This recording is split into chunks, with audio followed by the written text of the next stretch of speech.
بسم اللہ الرحمن الرحیم۔ السلام علیکم ورحمۃ اللہ وبرکاتہ۔ میں ہوں اظہر نیاز، آپ سن رہے ہیں FM 102.2 اور وقت ہے جناب اتوار کے اتوار۔ اور اسلم مغل صاحب ہمارے ساتھ ہیں۔ جی بھائی جان، یہ بتائیں نا، کہاں گزارا آپ نے اتنا عرصہ؟ جی السلام علیکم، سننے والوں کو میری طرف سے سلام پہنچے، اور اظہر صاحب آپ کو بھی بہت سلام۔ وعلیکم السلام۔ جی بس میں تو ویسے ایک دو دفعہ بیچ میں آؤٹ آف اسٹیشن جانا پڑ گیا۔ اچھا جی۔ اور کچھ اور تھوڑی سی مصروفیات آ گئی تھیں، جس وجہ سے میرے خیال میں کوئی بریک آیا ہوگا۔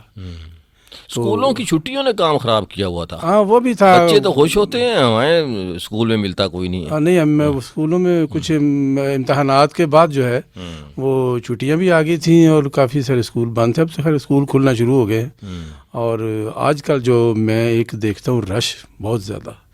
تو میں سوچا پتہ نہیں یہ کوئی سینما گھر ہے یا کوئی بجلی کے بل جمع ہو رہے ہیں۔ کہاں تھا رش بھائی؟ سڑکوں کے اوپر، اسکولوں میں کہاں؟ نہیں، وہ رش تھا جناب، یہ جو بک سیلر ہیں، جو اچھا وہاں بک شاپس جو ہیں۔ پتہ نہیں، میں تو میڈیا پہ کتابیں نہیں ملتی جی، اس کو کلاسیں شروع ہو گئی ہیں۔ ایک دن میں سن رہا تھا کراچی کا کہ وہاں تو کتابیں نہیں مل رہی، اور بچے جو ہیں وہ کیا کریں، کس طرح سے کریں؟ نہیں جی، میں نے تو دیکھا وہاں پہ بچوں کا اور خواتین کا، بڑوں کا، اور وہ ظاہر ہے بچوں کو ساتھ لے کے آتے ہیں۔ ہاں جی، کتابیں خریدیں۔ ہاں جی، ایک طرح کی ایکسائٹمنٹ ہوتی ہے جو ہی وہ کوئی بچہ جو ہے وہ جب پاس اگلی کلاس میں چلا جاتا ہے۔ اچھا، ہمیں بھی بڑا یہ شوق ہوتا تھا جب ہم کبھی پاس ہو جاتے تھے غلطی سے۔ تو ہمیں جو ہے نا ایک بڑا، اور ہر بچے کو ہوتا ہے کہ جو ہی وہ آگے دوسری کلاس میں جاتا ہے کہتا ہے میں نئی کتابیں فٹافٹ خرید لوں، اپنے پیرنٹس کو جناب وہ بڑا انسسٹ کرے گا کہ جی بس ابھی چلیں۔ اچھا، جب کتابیں لینے کا تو بڑا ہم نے لے کے رکھ لی جناب، پورا بیگ بھر لیا۔ اس کے بعد ہم کتاب کھولنا پسند نہیں کرتے پورا سارا سال پہ۔ ہاں جی۔ اچھا، یہ جو غیر سرکاری اسکول ہیں، پرائیویٹ اسکول جنہیں کہتے ہیں ہم، نجی اسکول جو ہیں، یہ تو کتابیں خود دیتے ہیں کہ بھئی یہ کتابیں ہیں، کل 2000 3000 5000 یہ لے آئیے گا، اور یہ کتابیں جو ہیں ہم سے لے جائیے۔ جی انہوں نے تو میرے خیال میں اب اسکولوں میں پریس بھی بنا لی ہیں، کتابیں شاید خود ایسا ہی لگ رہا ہے۔ ویسے جو بڑے برانڈ ہیں ان کے تو ایسے ہی ہوگا، کبھی کیونکہ لاکھوں کی تعداد میں کتابیں چھپتی ہیں۔ اچھا، بہرحال یہ جو سرکاری اسکولوں میں کتابوں کے مسائل ہیں نا، یہ بڑا خراب ہیں۔ مطلب ایک تو ملتے نہیں ہیں، پھر وہ اس کو خریدنی پڑتی ہیں۔ پہلے کچھ عرصہ ہوا کہ جی فری کتابیں دی جا رہی ہیں۔ اب بڑی اچھی بات ایک دن کی ہماری پنجاب گورنمنٹ نے کہ جی ہم چاہتے ہیں کہ 100% انرولمنٹ ہونی چاہیے، یعنی ہر بچہ جو ہے وہ اسکول جائے اور اس کی انرولمنٹ ہو۔ اچھا، اب یہ ایک تو ہوتا ہے ٹارگٹ کہ جی ہر بچہ اسکول چلا گیا جی، اس نے انرولمنٹ بھی کرا لی اور باقی اور چیزیں بھی۔ اب وہاں جو ہے نہ چار دیواری ہے، نہ اسکول ہے، نہ ٹیچر ہے، نہ کوئی کمرہ ہے، نہ کوئی پڑھانے والا ہے، بازار میں کتابیں نہیں ہیں۔ یہ ساری چیزیں جو ہیں اس کو دیکھنی پڑتی ہیں۔ ہمیں پہلے تو ایک سروے کرنا چاہیے کہ بھی کس علاقے میں کتنے بچے ہیں، ان کے ماں باپ کی مالی پوزیشن کیا ہے، وہ بچوں کو اسکول کیوں نہیں بھیج رہے، ہے نا، اور ان کے پاس کس چیز کی کمی ہے۔ ہاں، تو اس کو سب چیزوں کو دیکھ کر پھر ایک پلاننگ کی جائے اس کے مطابق۔ جو ہے ہمارے ہاں تو مردم شماری ہوئے بھی عرصہ ہو گیا، تو یہ کیا کہاں ہوگا کہ جی کتنے بچے اسکول جاتے ہیں۔ وہ تو مردم کوئی ہوں گے تو شماری ہوگی نا، وہ جو ہے اس لیے جو ہے بہرحال بتائیں کون سے مطلب یہ ہے کہ یہ تو ہر ایک مطلب کی پلاننگ ہوتی ہے، اور جیسا کہ مطلب بجٹ بھی تو ہمارا تعلیم کے لیے اتنا میرے خیال خاص کوئی نہیں ہوتا۔ کچھ نہیں جی، بجٹ جتنا بھی ہو اتنا بجٹ ہی اگر نیک نیتی سے استعمال ہو جائے تو وہ بھی بہت ہوتا ہے۔ اور تعلیم جو سب سے امپورٹنٹ ہے اس کو ہم نے سب سے قائد اعظم نے کہا تھا کہ جو تعلیم ہے نا جی، the education is the matter of life and death for my nation. واہ کیا بات! ہمارے لیے یہ زندگی اور موت کا مسئلہ ہے۔ جی جی، تو یہ زندگی اور موت کا مسئلہ تو ہم نے کسی اور چیز کو بنایا ہوا ہے۔ نہیں، ہم تو ذریعہ معاش اس کو اسی کو بنائے ہوئے، اوڑھنا بچھونا جو کیا۔ یہ میں تو بھائی پرائیویٹ اسکولوں کے اس لیے بھی حق میں ہوں کہ اگر یہ نہ ہوتے نا تو ہماری قوم کا بیڑا غرق ہو گیا تھا۔ جو سرکاری اسکولوں نے قوم کا کرنا تھا نا، وہ آپ کے سامنے ہے۔ یہ تو تھوڑا انہوں نے سہارا دیا ہوا ہے، اگر تھوڑے بہت بچے پڑھ لکھ کر سامنے آ رہے ہیں، اور ان کی کامیابی کے پیچھے ہمارے سرکاری اسکولوں کا بہت بڑا ہاتھ ہے۔ جی جی، کیونکہ وہاں پڑھائی نہیں ہوتی، اب والدین تو پڑھانا چاہتے ہیں، اچھی تعلیم دلانا چاہتے ہیں، تو کیا کریں؟ تو ان کے پاس کم سے کم ایک آپشن موجود ہے کہ پرائیویٹ اسکول موجود ہیں، چھوٹے چھوٹے گلی محلے میں بھی کھلے ہوئے ہیں، اس طرح سے بڑے برانڈ بھی موجود ہیں۔ کیونکہ اگر سرکاری اسکولوں ہی پہ انحصار کرے یہ قوم تو پھر اس قوم کا اللہ ہی حافظ ہے۔ اور سر بات یہ ہے کہ بیشتر ایسے اسکول ہیں، ان کی جو عمارات ہیں ان کی حالت بہت مخدوش ہے، اور اتنے مطلب وہاں پہ یہ دیکھیں کہ پنکھا بھی نہیں ہے، کئی ایسی جگہوں پر دیکھا کہ ایک پر والا پنکھا لگا ہوا ہے۔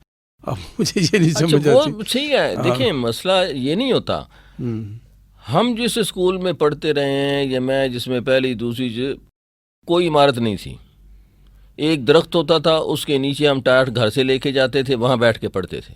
اچھا اچھا۔ اور وہ ایک آدھ کوئی کمرہ ہوتا تھا جس میں دوسری تیسری یا چوتھی یا سینئر بچے جو پانچویں جماعت کا وہ اسکول تھا، تو وہ بعد میں 8ویں ہو گیا، 10ویں ہو گیا۔ اچھا اب لیکن ہوتا کیا ہے، جو استاد ہوتے تھے نا وہ پڑھانے والے ہوتے تھے، وہ انہوں نے جناب ہمیں جو ہے وہ اپنی محبت سے پڑھانا ہے، اپنے طریقے سے پڑھانا ہے، وہ اس کو ایک ذمہ داری سمجھتے تھے۔ مجھے اچھی طرح یاد ہے ہمارا ایک استاد تھا جو گھر سے کلمے جو کانے نہیں ہوتا سرکنڈا جس کو کہتے ہیں جی، وہ گھر سے اپنے خود ایک تھیلے میں ڈال کے لاتا تھا، چاقو لے کے آتا تھا، کلاس روم میں بیٹھ کے ہمیں کلمے بنا کے وہ دیتا تھا۔ اچھا، پھر وہ جو ہے وہ ہمیں سختی لکھنا سکھاتا تھا، اور ہمیں کبھی نہیں یاد کہ ہم نے قلم کہیں خود سے کی ہو یا بنا، وہ بنا کے گھر سے کلمے سرکنڈے بنا کے خود وہ کرتا تھا، اور ایک ایک چیز دیکھتا تھا، دن میں 2 مرتبہ تختی لکھوانی اس نے، تو اس کو یہ کوئی اس کی ذمہ داری تو نہیں تھی۔ اب یہ بتائیں مجھے کہ آپ وہ گئے تھے کسی اسکول میں بھی گئے تھے؟ ہاں جی، میں بالکل سینٹ ہال، یہ ہے ادھر کھنہ روڈ کی طرف ہے، کھنہ پل کے پاس۔ اچھا جی۔ تو وہ وہاں پہ میں گیا تھا، اسکول ان کا دوسری منزل پہ تھا جی۔ وہاں پہ خیر یہ کہ بچوں سے بھی ملاقات ہوئی، اور کچھ بچے تھے جنہوں نے نعت شریف چلتے ہیں جی پھر آپ کے ساتھ سینٹ ہال اسکول میں۔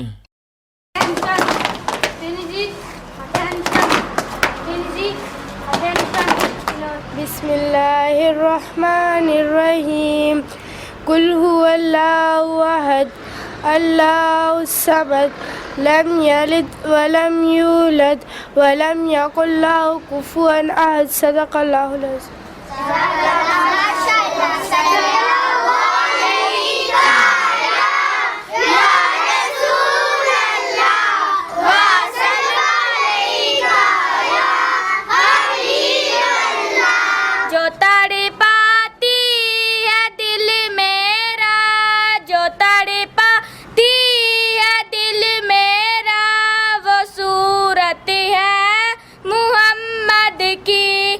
صورت ہے محمد کی، اگر میں باغ میں ہوتی تو سب چڑیاں اڑا دیتی، بنا کر ہار پھولوں کے، بنا کر ہار پھولوں کے، محمد کو پہنا دیتی، محمد کو خدا نے نور برسایا، درختوں پر ثمر آیا، ثمر میں جو نظر آیا، ثمر میں جو نظر آیا، وہ صورت ہے محمد کی، وہ صورت ہے محمد کی، جو تڑپاتی ہے دل میرا، جو تڑپاتی ہے دل میرا، وہ صورت ہے محمد کی، وہ صورت ہے محمد کی۔ لبے آتی ہے دعا بن کے تمنا میری، لبے آتی ہے دعا بن کے تمنا میری، زندگی شمع کی صورت خدایا میری، زندگی شمع کی صورت خدایا میری، دوری دنیا کا میرے دم سے اندھیرا ہو جائے، دوری دنیا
قومی ترانہ پاک سے زمین شادباد کی شرح عزیز شادباد تو نشان عزم عالی شان عزم پاکستان مرکز یقین شادباد پاک سے زمین شادباد قوت عوام قوم ملک و سلطنت پائندہ زندہ باد شاد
التحيات لله والصلوات والطيبات السلام علينا أيها النبي ورحمة الله وبركاته. سینٹ ہال اسکول میں اس وقت میں موجود ہوں اور زین عباس 2 کلاس میں پڑھتا ہے. یہ ہمیں ایک پوئم سنائے گا. چندہ مامو دور کے بڑے کا ہے بور کے آپ کا ہے تھالی میں ہم کدے پیالی میں پیالی گئے ٹوٹ چندہ مامو گئے روٹ. شاباش, تھینک یو ویری مچ. جی سامعین, رفا یونیورسٹی کے FM 102.2 سے میں ہوں اسلم مغل اور اس وقت میں موجود ہوں سینٹ ہال اکیڈمی جو کہ چراہ روڈ کھنہ پل کے پاس واقع ہے. یہ کافی پرانا اسکول ہے اور میرے پاس ایک اور بچہ بیٹھا ہوا ہے, بہت کیوٹ سا بچہ ہے. اس کا نام ہے فرحان جو کہ 5th میں پڑھتا ہے. یہی بات ہے فرحان, کیسے ہو آپ؟ میں ٹھیک ہوں. اچھا, آپ کے اسکول کا نام؟ میرے اسکول کا نام سینٹ ہال اکیڈمی. یہ تقریباً 20-22 سال سے پرانا اسکول ہے اور یہاں کے کھننے کا سب سے پرانا اسکول یہ ہے اور اس میں بہت اچھی پڑھائی ہو رہی ہے. یہ اچھی بات ہے. آپ کے اور بھی گھر والے یا کوئی اور بچے بھی پڑھتے ہیں؟ میرے ماموں چاچو سب ادھر ہی پڑھے, حالہ جو ہے سب ادھر ہی پڑھے. اچھا, ماموں چاچو بھی یہاں پڑھے ہوئے؟ اوہو, یہ تو پھر بہت پاکستان بننے سے پہلے کا اسکول تو نہیں ہے؟ نہیں, تقریباً 20-22 سال ہمارے ماموں بھی پڑھے, چاچو بھی, حالہ بھی پڑھی ہے. اچھا, ماشاءاللہ ماشاءاللہ. پھر تو یہ جو سینٹ ہال اکیڈمی اسکول ہے اس کی تو بڑی خدمات ہے اور بڑا ماضی ہے. یہ خاص کر بہت غریب لوگوں کے لیے جو بہت فیسیں افورڈ نہیں کر سکتے بڑے بڑے اسکولوں کی. بہت کیسے ان پڑھانا چاہیے ہمیں, مطلب والدین کو کیا کرنا چاہیے یہ بتاؤ؟ والدین کو اپنے بچوں کو پڑھانا چاہیے. سب سے پہلے اسکول بھیجنا چاہیے اور پھر جب اسکول سے آ کے بعد پھر سپارہ پڑھنے جانا چاہیے, پھر ٹیوشن پڑھنے جانا چاہیے. بہت اچھے, ماشاءاللہ, شاباش. اچھا, آپ سنائیں گے کیا, یہ بتائیں. آپ کو پتہ ہے یہ FM ریڈیو پر آپ کی آواز جو ہے نا ریڈیو پر سنی جائے گی اور بہت سے اسکول کے اور بچے بھی سنیں گے آپ کی آواز کو. تو آپ کیا سناؤ گے؟ میں تلاوت سنا دوں گا. ماشاءاللہ, سبحان اللہ. اچھا, آپ تلاوت سنائیے. اعوذ باللہ من الشیطان الرجیم, بسم اللہ الرحمن الرحیم. قل اعوذ برب الناس ملک الناس الہ الناس من شر الوسواس الخناس الذی یوسوس فی صدور الناس من الجنۃ والناس. ماشاءاللہ, جزاک اللہ. فرحان بیٹا, بہت خوبصورت انداز میں آپ نے ہمیں یہ سورہ سنائی ہے. اور یہ آپ جانتے ہیں سورۃ ناس جو ہے یہ قرآن پاک کے کون سے نمبر پہ آتی ہے؟ یہ سب سے آخری نمبر پر سورت ہے قرآن پاک کی. اچھا, آپ نے اس کا کبھی ترجمہ بھی پڑھا ہے؟ ترجمہ جی پڑھا ہے. یہ کس بارے میں ہے سورت, کیا ہے اس میں کوئی خاص چیز؟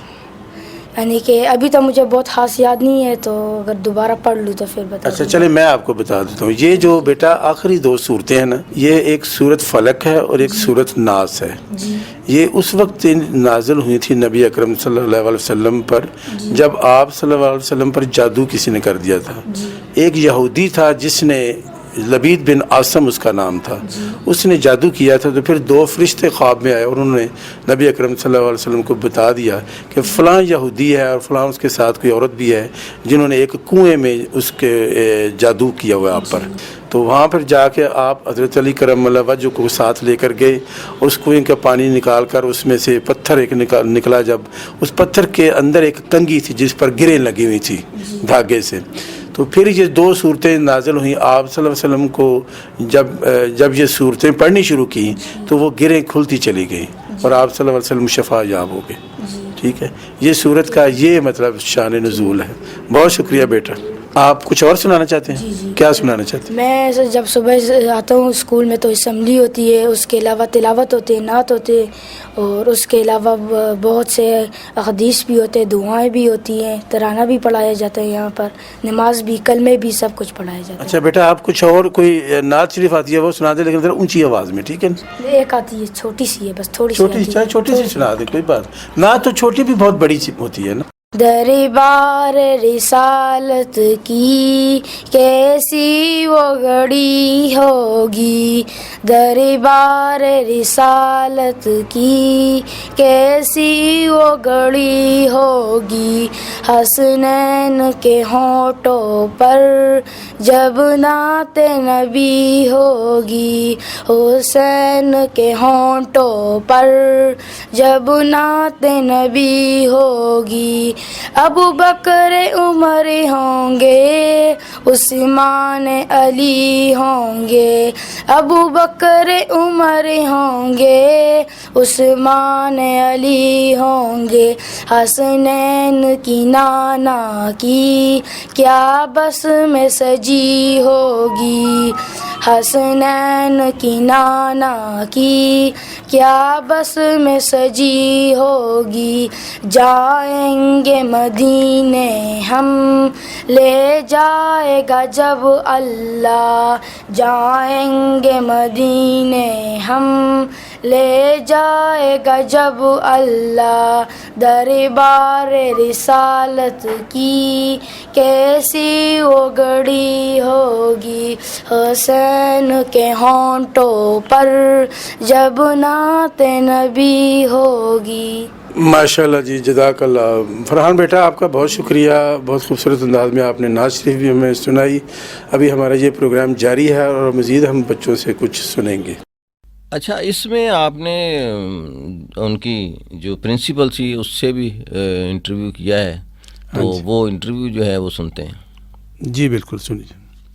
سامعین، اس وقت میں موجود ہوں سینٹ ہال کی پرنسپل ہیں مسز ضیاء، جو اس وقت میرے سامنے موجود ہے۔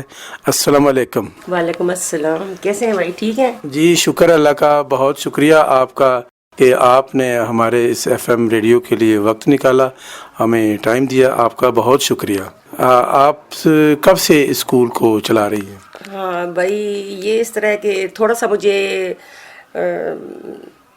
بتانا پڑے گا کہ میں ادھر کی نہیں ہوں، پنڈی کی، میں عبدالآباد سائڈ کی ہوں۔ میری شادی ادھر ضیاء کے ساتھ ہوئی۔ اس وقت جب گھر والوں نے منگنی میری کی تو 1 سال پہلے، پھر جاپان سے جب یہ واپس آئے تو پھر میری شادی ہوئی۔ تو اس کے بعد ان کی جاب پہلے منسٹری آف کلچر میں تھی، تو اس کے بعد انہوں نے دیکھا کہ اب ان کے پاس کوئی نوکری نہیں تھی، اور انہوں نے ایک اسکول خرید لیا، اور وہ جب وہاں کھنہ پل جو ہے پل کے اس سائڈ پہ یہ اسکول ہے، آج سے تقریباً ہو گیا ایسے 22-23 سال ہو گئے ہیں اسکول کو۔ جی، سینٹ ہال۔ جی، سینٹ ہال۔ تو وہ انہوں نے جب وہ اسکول دیکھا تو وہاں کا جو ماحول تھا وہ اس قسم کا تھا کہ وہاں بٹے کے لوگ تھے، اور ریڑھیوں والے کے جو بچے اور بٹے والے، اور وہ اپنے بچوں سے مزدوریاں کرواتے تھے ریڑھیوں پہ بٹھا کے۔ تو انہوں نے سوچا کہ یہ ایسے بچے ہیں غریب غربا، اور انہیں اور اسکول والے داخلہ بھی نہیں دے رہے کوئی بھی، تو میں یہ چاہتا ہوں کہ یہ بچے پڑھ جائیں۔ اب میں یہ سوچتی ہوں باقی وہ ایک صدقہ جاریہ تھا۔ جی بالکل، یہ مطلب جس طرح کے چائلڈ لیبر ہے، یعنی کہ بچوں سے کام لیا جاتا ہے، تو اس میں یہ تھا کہ بچے جو بٹے پہ کام کرتے تھے یا دوسرے، تو انہوں نے یہ سوچا کہ ان کو اسکول میں داخل کرے۔ یہ تو یار بڑی اچھی بات ہے۔ جی، تو اس سے پہلے میں فوجی فاؤنڈیشن میں جاب کرتی تھی، اور جب شادی ہوئی تو اس کے بعد بھی میں نے 1-2 سال کے بعد کی، پھر میری بیٹی پیدا ہوئی، پھر میں نے وہ چھوڑ دی، اور جس طرح میرے یعنی یہی سوچ کہ جس طرح میرے میاں کہیں گے میں اسی طرح ہی کروں گی۔ تو انہوں نے کہا کہ میری والدہ کی تو ڈیتھ ہو گئی ہے 10-12 سال پہلے، یعنی میری شادی سے پہلے بھی۔ تو اس کے بعد پھر انہوں نے کہا کہ بہن بھائی سارے چھوٹے ہیں تو وہ سب پڑھنے کے لیے جاتے ہیں، تو آپ بڑی بھابھی ہیں، آپ نے گھر سنبھالنا ہے۔ تو میں نے اپنی جاب چھوڑ دی تھی، پھر ہاؤس وائف۔ اور جب یہ اسکول چلا رہے تھے تقریباً 8-9 سال سے ضیاء نے چلایا یہ اسکول، اور کافی محنت کی انہوں نے اس اسکول کے ساتھ، لیکن میں نہیں گئی تھی اس وقت، مجھے کبھی لے کے بھی نہیں گئے، اور میں بچوں کے ساتھ ہی گھر میں ہی ہوں۔ پھر اچانک ان کی طبیعت آہستہ آہستہ اس طرح ہوا کہ کافی کمزور مجھے نظر آ رہے تھے۔ میں کہا وہاں کی کچھ آب و ہوا ایسی ہے ضیاء، یا کچھ پانی کچھ اتنا گندا ہے، یا کیا ہے، کیا آپ کیوں کمزور ہو رہے ہیں؟ کہتے ہیں بیوی مجھے بھی نہیں پتہ، میں اتنا بزی ہوں۔ میں کہا آپ جائیں ڈاکٹر سے چیک اپ کروائیں۔ تو کہتے ہیں میں بہت زیادہ بزی ہوں، میں اسکول سے مجھے ٹائم نہیں ملتا، اور زیادہ ٹائم وہ اسکول کو ہی دیتے تھے۔ تو اسی طرح ٹائم بھائی گزرتا رہا۔ پھر ایک دن ایسا بھی آیا، وہ 96 میں اسکول انہوں نے لیا، اور یہ جو ضیاء کی جو ڈیتھ ہوئی ہے وہ 2005 میں ہوئی ہے، اور وہ بھی اپیٹائٹس کی وجہ سے، تقریباً 9-10 سال بعد۔ ہاں جی، انہوں نے وہ اسکول چلایا۔ اس کے بعد میری ہمت نہیں ہو رہی تھی، کیونکہ جس طرح میں نے عدت گزاری اور جس طرح جن مرحلوں سے میں گزری، اور یہ ایک اللہ جانتا ہے اور نہیں یہ تو میں جانتی ہوں۔ جی بالکل، یہ بڑی ہمت کی بات ہے کہ آپ کے ہسبینڈ کے انتقال کے بعد آپ نے اسکول کا سلسلہ جاری رکھا، اور آپ نے اس کی مطلب ہمت جو ہے نا وہ نہیں جی بھائی، وہ یہ ہے کہ بھائی میرے ایک بیٹی اور میرے 2 بیٹے، اور وہ جو ٹائم تھا میرے اوپر، ایک جس طرح عورت کے اوپر جس طرح قیامت گزر گئی ہے، بہت چھوٹے تھے۔ جی تو جب میں ان کی ڈیتھ کے بعد جب میں بچوں کے ساتھ لیٹی ہوں، تو بچے میرے اتنے چھوٹے چھوٹے رہ گئے تھے کہ میں پوری رات بھائی اس طرح بیٹھ کے میں گزارتی تھی، اور ایک طرف پھر ایک بچے کو نیچے لٹاتی کہتے پاپا کر کے وہ اٹھ جاتے تھے، دوسری طرف دوسرا بچہ لٹایا ہوا تھا وہ بھی، تو بڑا مشکل ٹائم میں نے دیکھا۔ پھر عدت میں ہی تھی، اور وہ 23 جنوری کو وہ فوت ہوئے ہیں۔ آگے اپریل میں یعنی کہ نیا سال شروع ہونا تھا، اور یہ افواہیں وہاں پھیل گئیں کہ سر ضیاء کی ڈیتھ ہو گئی ہے اور یہ اسکول ختم ہو گیا ہے۔ تو میری بہن جو اسلام آباد میں ہے اور میرے بہنوئی جو ہیں، انہوں نے کہا ہے کہ یہ چھوٹے چھوٹے بچے تم کس طرح پالو گی، ہمت کرو، اٹھو اور وہاں جا کے بیٹھو اور یہ اسکول چلو۔ میں نے کہا میں کبھی گئی نہیں ہوں، تو یہ میں نہیں کر سکتی۔ وہ مجھے لے کے گئے، اور پھر میں نے وہاں سب کو بتایا کہ سب ان کے لیے بہت روتے تھے۔ جی بالکل، تو بہت نیک، بہت اچھے انسان تھے۔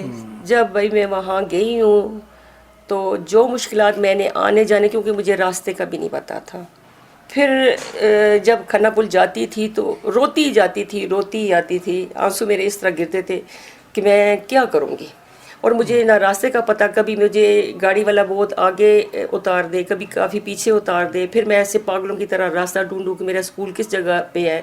جو بھی ہوا، البتہ میں بڑی کوشش، بڑی ہمت سے بیٹھ گئی اور اسکول میں چلانا شروع کر دیا، اور اللہ نے میری کچھ کوشش بھی تھی، اور اللہ میاں کا میرے ساتھ بھی تھا، اور بچے بھی بہت چھوٹے چھوٹے تھے۔ بالکل، اللہ تعالیٰ نے آپ کا ساتھ دیا ہے، اور اللہ تعالیٰ نے آپ کو صبر تو خیر وہ جو زخم لگاتا ہے وہ صبر اور مرہم بھی پھر وہی رکھ لیتا ہے، اس لیے کہ وہی مالک ہے اور ایک دن سب کو جانا ہے۔ لیکن یہ آپ کی بہت ہمت ہے کہ آپ ابھی تک اسکول کو چلا رہی ہیں۔ اور کتنے بچے ہیں اب اس وقت اسکول میں؟ اصل بھائی اس وقت ضیاء جب تھے، انہوں نے بہت ہی محنت کی اس اسکول کے ساتھ۔ اس وقت کافی اسٹرینتھ تھی اسکول کی، اس کے بعد آہستہ آہستہ کافی کم ہوگی، کیونکہ وہ پراپر ٹائم اسکول کو دیتے تھے۔ میرے لیے یہ مشکل تھا کہ ایک اسکول کو بھی سنبھالنا، اور پیچھے بچے بھی میرے بہت چھوٹے چھوٹے تھے۔ جب میں اسکول جاتی تھی تو مجھے گھر کی فکر ہوتی کہ میرے بچے بہت چھوٹے چھوٹے ہیں، انہیں جا کے کھانا دوں، اسکول بھیجوں، پھر جب ادھر آتی ہوں تو کہتی ہوں ہائی اسکول کا کیا ہو۔ تو اسی اس میں یعنی کہ کافی بچے کم بھی ہو گئے۔ البتہ ابھی تک یہ اسکول اللہ کا شکر ہے کہ چل ہی رہا ہے، بچوں کو میں نے پالا بھی، اور اسی سے انہوں نے تعلیم بھی حاصل کی۔ میری بیٹی جو مہم اتنی چھوٹی سی رہ گئی تھی، اس نے ICMA کیا، اور میرا بیٹا اس کے بعد سیکنڈ والا جو بیٹا ہے احمد علی حسن، اور اس نے پنجاب کالج سے بھی۔ اچھا، تو اب آپ سے ایک خیر باتیں تو بہت اچھی آپ نے کی، اور بڑی ہمت افزا باتیں، خاص طور پر ان خواتین کے لیے یہ بہت بڑا سبق ہے کہ خواتین کو بھی اسی طرح کام کرنا چاہیے، اس لیے کہ وہ بھی معاشرے کا ایک حصہ ہے۔ اور میں سمجھتا ہوں کہ جس طرح آپ نے جن حالات میں اپنے اسکول کو چلایا ہے، یہ بہت ہمت کی بات ہے۔ اچھا، اب یہ سوال یہ بتائیں کہ ایک اچھے اسکول میں کیا خوبیاں ہونی چاہیے؟ بس اچھے اسکول میں یہ خوبی ہونی چاہیے کہ جو ٹیچر ہے وہ ایک مثالی ٹیچر ہونا چاہیے، اسٹاف جو ہے وہ ایک مثالی ہونا چاہیے، بچے کی نفسیات کو سمجھے۔ کچھ بچے جو ہیں مختلف قسم کے ہوتے ہیں، تو کچھ یعنی کہ ڈانٹ کھانے والے ہوتے ہیں، کچھ پیار والے بچے ہوتے ہیں، ان کی نفسیات سمجھیں، اور اسی طرح بچے کو تعلیم دینی چاہیے، اور بچے کا پورا خیال رکھنا چاہیے۔ یہ نہیں کہ بچہ اگر کوئی لاپرواہی کر رہا ہے یا اس نے ہوم ورک نہیں کیا تو یہ پورا جو ہے ٹیچر کا یہ کام ہے. اچھا ٹیچر ہوگا اور بچہ پڑھنے والا ہوگا اور والدین جو ہے گھر والے وہ بھی دیکھیں گے تو اسکول اور بچے کا یہ فیوچر ہے. کہتے ہیں نا کہ والدین جو ہے وہ والد زمین پہ بچے کو لے کے آتا ہے تو استاد جو ہے وہ اسے آسمان پہ لے کے جاتا ہے. یہ وہ بات ہوتی ہے. بالکل صحیح, بہت اچھی بات ہے. آپ کا بہت شکریہ کہ آپ نے بڑی اچھی باتیں بتائی ہیں. تو انشاءاللہ پھر کسی وقت جو ہے وہ آپ کے اسکول میں ہم آئیں گے اور مزید بچوں کا کچھ ٹیلنٹ جو ہے وہ بھی ہم سنیں گے انشاءاللہ. جی بہت شکریہ, اللہ حافظ. اچھا بھائی, یہ جو انٹرویو آپ نے ان کا کیا پرنسپل کا, یہ تو ایک بڑی زبردست کہانی ہے. بلکہ یوں سمجھ لیں کہ اس مرتبہ کا جو انٹرویو ہے وہ انٹرویو کم تھا اور ان کی اپنی زندگی کے اوپر بڑا اچھا انہوں نے کہانی سنائی اپنی. اور میں سمجھتا ہوں کہ جو ہماری عورتیں ہیں ان کے لیے یہ بہت ہی بہترین جد و جہد کی علامت ایک کہانی تھی. جی جی بالکل, کہ کس طرح سے ایک عورت جو ہے وہ, ہمارے ہاں تو عورتیں ہوتی نا جی بالکل ڈھہ جاتی ہیں. اگر کوئی اس طرح کا واقعہ ہو جائے تو بڑا مشکل ہوتا ہے ان کو سروائیو کرنا, بچے بھی ساتھ ہوں کرنا, بچے بھی جوٹے. تو یہ ایک بڑی اچھی یعنی سبق آموز کہانی تھی جو سمجھ لیں. یہ بڑی ان کی ہمت اور جرأت ہے کہ انہوں نے اپنے خاوند کے انتقال کے بعد کس طرح مطلب وہ. ہاں جی, بلکہ میرے سن کے انٹرویو خواہش ہو کہ کسی دن جو ہے اس انٹرویو کو, اس اسکول کو وزٹ کیا جائے اور دیکھا جائے کہ وہاں اگر بچوں کی کوئی اور ہیلپ ہو سکتی ہو, کس طرح کے بچے آتے ہیں وہاں, کس طرح کا ایک سروے کا میں آپ کو ایک فارم بنا کے دوں گا نا کسی دن. اچھا, تو وہ آپ ذرا سا دیکھیں کہ کتنے بچے تعداد میں ہیں, وہاں لائبریری ہے کہ نہیں ہے, تو اگر ہم کچھ اور اس اسکول کو اچھا کر سکیں. جی ہو سکتا ہے اس کی, میں نے دیکھا جو حالت ہے وہ اس طرح ہی کی نارمل سی ہے. مگر ایک اور اس اسکول میں جو مجھے خوبی نظر آئی جو شروع میں بھی انہوں نے بتایا کہ وہ یہ تھی کہ اس کے ارد گرد اس علاقے میں یہ بھٹے کے جو ہے وہ بہت سارے بھٹے, اینٹوں کے بھٹا جو ہوتا ہے وہاں کے مطلب جو بچے تھے نا وہ کافی اسکول میں داخل کیے گئے, جو وہاں پہ کام کرتے تھے. اور انہوں نے جو اس کے مطلب ان کے جو ہسبینڈ تھے ضیاء صاحب مرحوم, انہوں نے فری ان کو پڑھانے کی کوشش بھی کی کہ ان بچوں کو جو ہے نا تاکہ ان کے اندر ایک شوق پیدا ہو. تو وہ میں یہی چاہتا ہوں کہ اگر وہ وہاں اس طرح کے کچھ لو انکم کے بچے آتے ہوں جن کے والدین کی آمدنی کم ہو, تو ان کو کچھ کھلونے, کچھ کتابیں, کچھ اور ہم درخواست کر سکتے ہیں اپنے سامعین سے بھی کہ اگر وہ بھی کچھ اس میں کنٹریبیوٹ کریں ہمارے ساتھ تو ہم جا کے ان کو دے کے آئیں ان کے بچوں کو. اس طرح اور اسکولوں کے ساتھ بھی جہاں, بلکہ ایک ہر اسکول کے ساتھ ہمارا ایک چل بھی رہا ہے کہ وہاں بھی جو لائبریری اگر نہیں ہے تو وہاں بچوں کے پڑھنے کے لیے کتابیں ہونی چاہیے. اگر بچے لو انکم سے آتے ہیں تو ان کے بچوں کو کھیلنے کے لیے کھلونے مل جائیں. اچھا ہمارے گھروں میں کھلونے جو ہیں وہ پڑے ہوتے ہیں. اچھا ہمارے بچے کھیل کے توڑ پھوڑ بھی دیتے ہیں. اچھا وہ ٹوٹے ہوئے کھلونے بھی بعض بچوں کے ہاتھوں میں پہنچ جائیں تو وہ ان کے چہروں پہ مسکراہٹ لا سکتے ہیں. جی جی بالکل, وہ ایسے مطلب ہے علاقہ جو ہے جس جگہ پہ یہ اسکول ہے کہ وہاں پہ زیادہ تر مطلب غریب لوگ ہیں اور عام لوگ ہیں جو جن کو ضرورت ہے کہ ان کو کتابیں, تاکہ وہ جو بچے دیکھیں ایک بچہ تو کھیلنا چاہتا ہے تو ہم چاہیں گے کہ چلو اس طرح کی ہم کوئی ایکٹیویٹی کر سکے. بلکہ ایک پورا پروجیکٹ میرے ذہن میں ہے, کسی وقت ہم اس کو ڈسکس کریں گے کہ ایک جو کھلونے ہیں وہ گھروں میں اگر آپ کے پاس کوئی فالتو یا فضول یا زائد کھلونے پڑے ہوں تو وہ آپ ہمیں پہنچا دیں, ہم ان بچوں تک پہنچا دیں جن کو ان کی ضرورت ہے. اس طرح سے کتابیں ہوتی ہیں بچوں کے پڑھنے کی, اگر آپ کے پاس زائد ہوں. یہ ضروری بھی نہیں ہے کہ بھئی آپ کے پاس ہوں, اگر آپ کوئی نیا کھلونا خرید کر بھی ہمیں دے دیں گے, کوئی نئی کتاب خرید کے دے دیں گے تو آپ کے لیے تو 10 20 40 50 100 روپے کی بات ہوگی. لیکن وہ اس مسکراہٹ کی کوئی قیمت نہیں ہے جو اس بچے پہ آئے گی اس کھلونے کو. بالکل جی, بڑی اچھی بات ہے. میرا خیال ہے ہم اس پہ انشاءاللہ جس پہ عمل کریں گے اور کچھ نہ کچھ چیزوں کو آگے لے کے چلیں گے. اچھا ہمارا یہ جو ریفا یونیورسٹی ہے اس میں ایک میڈیکل کالج بھی ہے, اور پچھلے دنوں اس میڈیکل کالج میں ایک پارلیمنٹری اسپیچ کمپٹیشن ہوا. اچھا, تو میں نے بھی یہ نام پہلی مرتبہ ہی سنا تھا, لیکن یہ ہے کہ وہ جب ان کی تقریروں کو سنا تو پتہ چلا کہ اچھا انہوں نے یہ کیا ہے.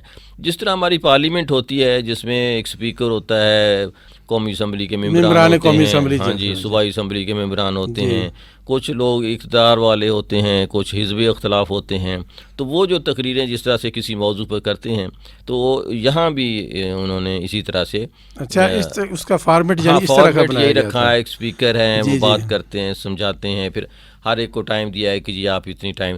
تو مجھے بڑا اچھا لگا کہ اس طرح سے بچوں کی ایک تربیت بھی ہوتی ہے کہ کل کلاں خدا نہ خواستہ اگر وہ سیاست میں آئیں, ہے نا, تو ان کو پتہ ہوگا اچھا جی یہ کچھ ویلیوز ہوتی ہیں بات کرنے کی بھی, اور بہت زیادہ نہیں بولنا چاہیے, وقت کی پابندی کرنی چاہیے, اسپیکر کی بات سننی چاہیے, اور کس طرح سے قومی ایشوز کے اوپر بات کرنی چاہیے. اچھا یعنی آپ چاہتے ہیں کہ مزید سیاستدان بھی سیاست میں آئیں؟ سیاست آنے چاہیے. اصل میں سیاست جو ہے نا جی, یہ پیشہ نہیں ہے. ہاں پیشہ نہیں بنانا چاہیے, ٹھیک ہے, یہ پیشہ نہیں ہے کہ ایک آپ کیا کرتے ہیں جی میں سیاست کرتا ہوں. یا سیاست کیا ہوتی ہے؟ سیاست تو خدمت کا نام ہے نا. تو اس طرح سے اگر کوئی ڈاکٹر ہے تو وہ اگر کل وہ ڈاکٹر بنتے ہیں تو ان کو سیاست میں آنا چاہیے. اپنی ڈاکٹری اپنا رزق ادھر سے کمائیں, ڈاکٹری سے, اور سیاست جو ہے اس کو خدمت کے لیے رکھیں. اسی طرح سے دوسرے پیشے ہیں, تو ہم کیا کرتے ہیں, ہم تو سیاست کو جو ہے اپنا پیشہ بنا لیتے ہیں کہ یہ کر دو جی سیاست کر دو. اچھا اسی سے پیسے کما رہے ہوتے ہیں اور اسی سے ہمارا جو بھی حال ہو رہا ہے, اللہ معاف کرے, ہے نا, بہتر ہے چپی رہو, ہے نا. ہاں جی, تو اس وجہ سے یہ اسپیچ کمپٹیشن سنتے ہیں جی. جی سنوائیے جی. The Literary and Debating Society is for the first time organizing this parliamentary debate competition of this event with the glorious name of Allah, who is most beneficent and the most merciful. So for Tilawat-e-Quran, I would call upon Hafiz Ali Muhammad from first year MBBS. أعوذ بالله من الشيطان الرجيم بسم الله الرحمن الرحيم أأنتم أشد خلقا أم السماء بناها رفع سمكها فسواها وأغطش ليلها وأخرج ضحاها والأرض بعد ذلك دحاها أخرج منها ماءها ومرعاها والجبال أرساها متاعا لكم ولأنعامكم فإذا جاءت الطامة الكبرى يوم يتذكر الإنسان ما سعى وبرزت الجحيم لمن يرى فأما من طغى وآثر الحياة الدنيا فإن الجحيم هي المأوى وأما من خاف مقام ربه ونهى النفس عن الهوى فإن الجنة هي المأوى يسألونك عن الساعة أيان مرساها فيما أنت من ذكراها إلى ربك منتهاها إنما أنت منذر من يخشاها كأنهم يوم يرونها لم يلبثوا إلا عشية أو ضحاها. ترجمہ: بھلا تمہارا بنانا آسان ہے یا آسمان کا؟ اسی نے اس کو بنایا، اس کی چھت کو اونچا کیا اور پھر اسے برابر کر دیا، اور اسی نے رات کو تاریک بنایا اور دن کو دھوپ نکالی، اور اس کے بعد زمین کو پھیلا دیا.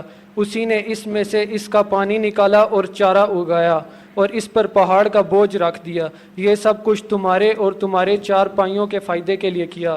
تو جب بڑی آفت آئے گی اس دن انسان اپنے کاموں کو یاد کرے گا اور دوزخ دیکھنے والے کے سامنے نکال کر رکھ دی جائے گی.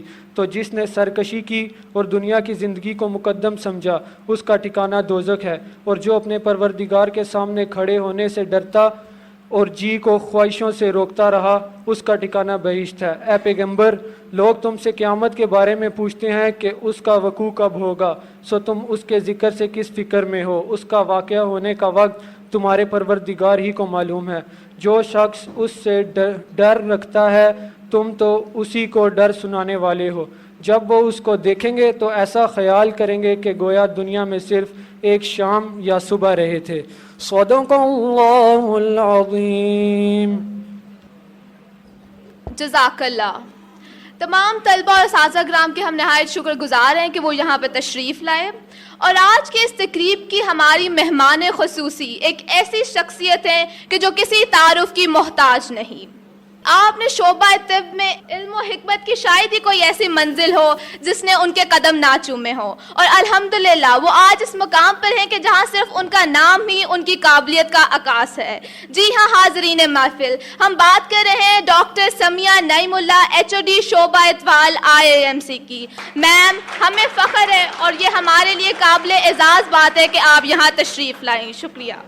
کسی بھی مثبت حل پر پہنچنے کے لیے لازم ہے کہ تخلیقاتی بحث اور اظہار رائے کو فروغ دیا جائے اور منطقی دلیلیں پیش کی جائیں تاکہ کسی نتیجے پر پہنچا جا سکے۔ ہم سب پاکستانی پارلیمنٹ کے ممبران کی شعلہ بیانیوں سے تو بخوبی واقف ہیں، لیکن جو ایوان ہم نے آج آپ سب کے لیے سجایا ہے وہ نہایت منفرد ہے، کیونکہ یہاں پہ سیاسی رہنما نہیں بلکہ ہمارے ہی کالج کے چند علامہ طالب علم اپنے انداز بیان سے کچھ دانشورانہ رائے آپ سب کے سامنے پیش کریں گے۔ The Literary and Debating Society is for the first time organizing this parliamentary debate competition. Parliamentary debate is a modern form of debate in which the debaters express both the aspects of the stance before the audience to broaden their perspective about the topic. It comprises the logical factual argument presented in a civil way. Today's event will comprise of two parts. First, we will have an English debate competition on topic Pakistan is a lost cause. And second part comprises of Urdu debate competition on the topic Tabdili Nishli Sita se aati hai. This debate comprises of 4 teams. 2 teams shall constitute the government and 2 teams shall constitute the opposition. The first 2 members of the government are the Prime Minister and the Deputy Prime Minister respectively.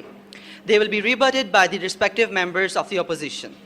Third member will be the government and opposition parliamentary members. The fourth member of both teams will be the whip speakers, who will summarize the entire argument.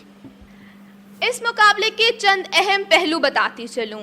پہلے اور آخری speaker کے لیے 5 minute جبکہ باقی مقرر کے لیے صرف 2 منٹ کا ٹائم مقرر کیا گیا ہے۔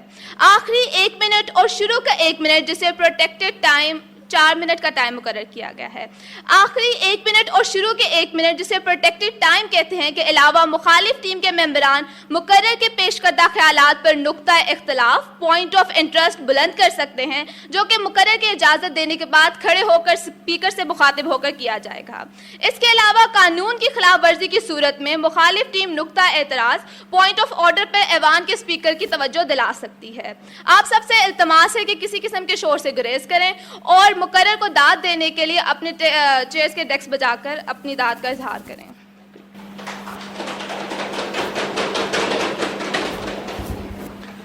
Okay, now starting the English debate competition, I would like to call upon the stage the participants of English parliamentary debate. Our first participant, Maryam Hamid from 4th year MBBS. Hafiz Zain Zafar, 4th year MBBS. Urud Saeed, 1st year MBBS. Azim Arif Hashmi, 1st year MBBS. Shafat Hussain, 3rd year MBBS. Amir Nisar, 3rd year MBBS. Wasim Javed, 1st year MBBS. And Zoeb Muhammad, 1st year MBBS. The speaker of this house is Muhammad Usman. The duties of judging of this segment will be performed by Dr. Shazia Taj. Dr. Shazia Taj, she is the MBBS graduate from Ayub Medical College, Abbottabad. She is serving here in Islamic International Medical College for the past 4 years in the pathology department. She is an active member of LDS Society and editorial board Al Razi magazine. Good luck, teams. Honorable Speaker, when would anybody call something or his country a lost cause? Definitely when there are no chances of it succeeding or left. Taking a good look at the history and current happenings in the country, it's very unfortunate to say, but very much true, Pakistan is a lost cause, where the chances of its survival and success seem very bleak. Pakistan has been able to celebrate 66 years of its existence, but at what cost? Starting from the history after the death of Quaid-e-Azam and the murder of the first Prime Minister, Pakistan has been steadily sliding to become a theocracy. Something which the founding fathers have not even dreamt of in the wildest of dreams. In 1971, because of the narrow mindset of the feudal military Mullah Kotri, Pakistan lost its eastern wing. East Pakistan became Bangladesh, the most ignominious chapter in its history, when 90,000 Pakistani troops surrendered to Indian troops, as recorded in the Guinness Book of World Records. Moreover, respected Speaker, the foreign policy. Pakistan's foreign policy has been India-eccentric since independence. Therefore, over 60% of the budget goes to Pakistan Army. They had an atomic capability, so we also acquired it by fair and mostly false means. Democracy, Honorable Speaker, it is unfortunate but true to state that democracy has never been given a chance to flourish in Pakistan, being a major reason for it being a lost cause, with martial law striking 3 times in the history. At the present crucial juncture, Pakistan is in need of a messiah who is nowhere to be found. Somewhere who can put the interests of the nation first and his family second. The energy crisis, Your Honor, the energy crisis is worsening. The bondage to IMF is tightening so much that every newborn child is having a heavy debt over his head. The law rejected. The law and order situation deteriorating on an hourly basis. There is no justice in the order of the day. The gap between the rich and poor is alarming. In order to earn money, people go to any extent, from selling spurious medicine, adulterated food, money laundering, drug trafficking, and target killing.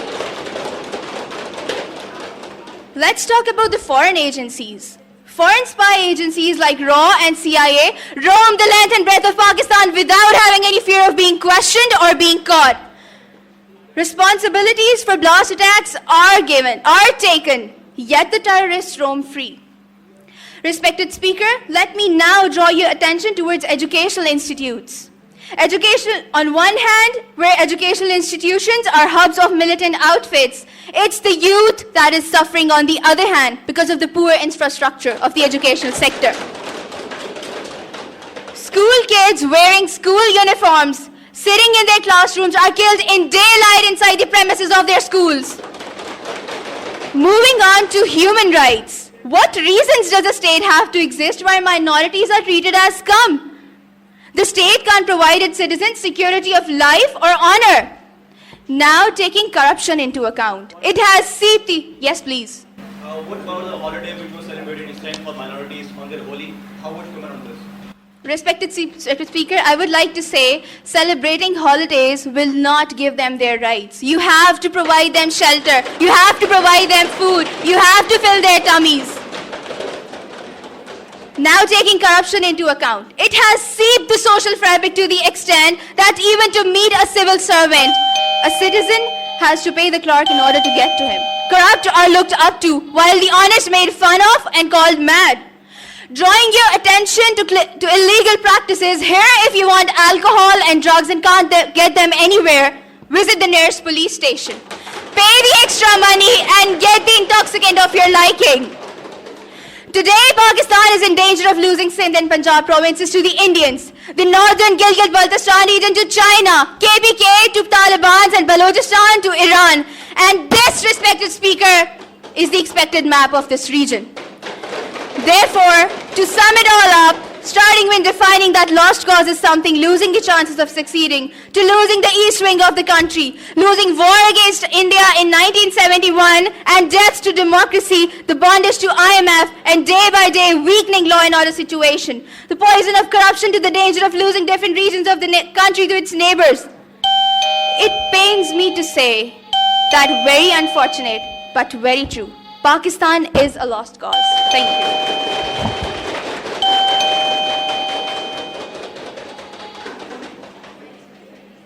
بسم اللہ الرحمن الرحیم. السلام علیکم. I'm simply amazed. My respected opponent wasted a plenty of time on the definition of today's topic. I think we should grow up now. She was just spoiling the highly valuable time of the respected assembly. It was such a funny act seemed to me, like she considered the people sitting in front of her totally illiterate. Respected speaker, in my opinion, the issue is totally one-sided. My opponent was completely lacking in information, ideas, examples, credibility, solid evidences, and correct figures of current economical position. She was totally confused and trying to give the discussion completely different direction. She was just trying to spread the poison of disappointment, dispiritedness, depression, distress, mortification, and dissatisfaction among the nation who have the power of Iman in their hearts and the brain of tiger in their skulls. Rejected.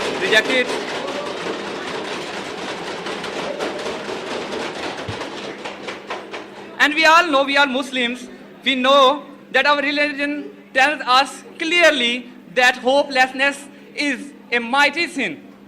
She was actually, she was dwindled in the past. She don't have knowledge of the present. Okay now. I am going to tell you some of the things that she don't have. She completely have outdated knowledge that is not updated. Like I am going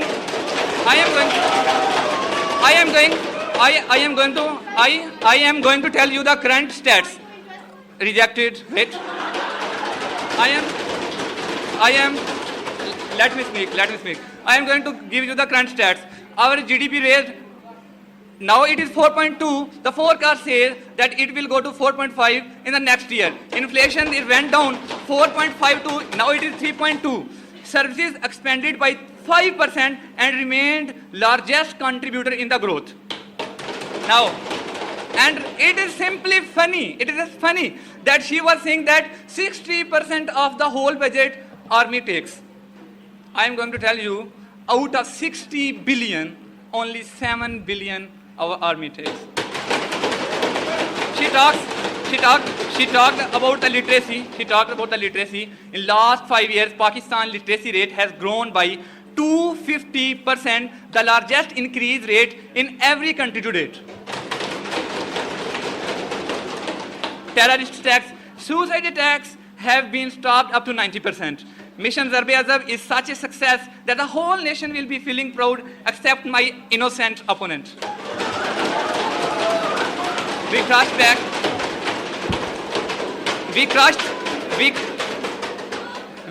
back the terrorists and their networks to the place from where they came. Now, rejected. Okay, now please don't be hopeless. You should really be proudful of that you are Pakistani. Pakistan is the first Islamic country to attain the nuclear power. Mr. Respected Adi is running world's largest ambulance network, world's youngest certified Microsoft experts, Arfa Karim and Babar Iqbal are from Pakistan. World's largest deep sea port is in Gwadar. Pakistan has the 6th largest military force in the world, 4th largest broadband internet system of the world in the Pakistan. 50% of the footballs are made in Pakistan. Pakistan is notable for having one of the best trained air force in the world. Pakistan has the world's youngest civil judge, Muhammad Ilyas. I can tell you more, but due to shortage of time, I'm going to summarize what I have said and keep hopeful till the end. In the end, I will just going to summarize. I talked about immense progress of Pakistan in the fields of education, energy, war against terrorism, economy, industry, armed forces, sports, social welfare services, young talent, and much more. And obviously, God helps those who help themselves.